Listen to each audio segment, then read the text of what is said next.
parla de l'Hospitalet i es parla en positiu, cosa per nosaltres important, i es parla de dos projectes, un projecte en el que lliguem cultura, economia, per generar riquesa i llocs de treball, i un altre projecte que és molt important, que està molt a prop d'aquí, d'aquesta plaça Europa, que ahir vam presentar amb el conseller Vila i que és el desenvolupament del segon tram de la Gran Via.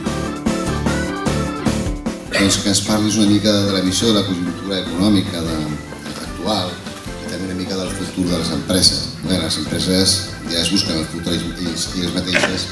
En fi, nosaltres el que demanem a l'administració és que no posi pal a les rodes, no? És que, noteu, Guàrdia, pàgina 2, primer semàfor verd, Núria Marín, alcaldessa de l'Hospitalet.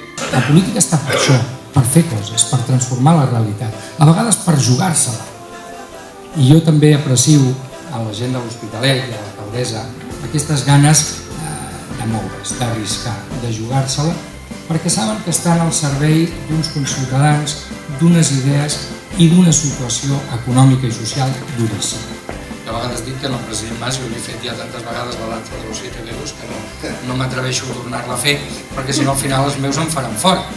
Però jo ho feia perquè crec que en aquest país li cal estabilitat política, li cal rigor en la gestió, li cal apostar fort per allò que realment importa, que és el creixement econòmic, la creació de llocs de treball i la millora de les estructures del país. Gràcies.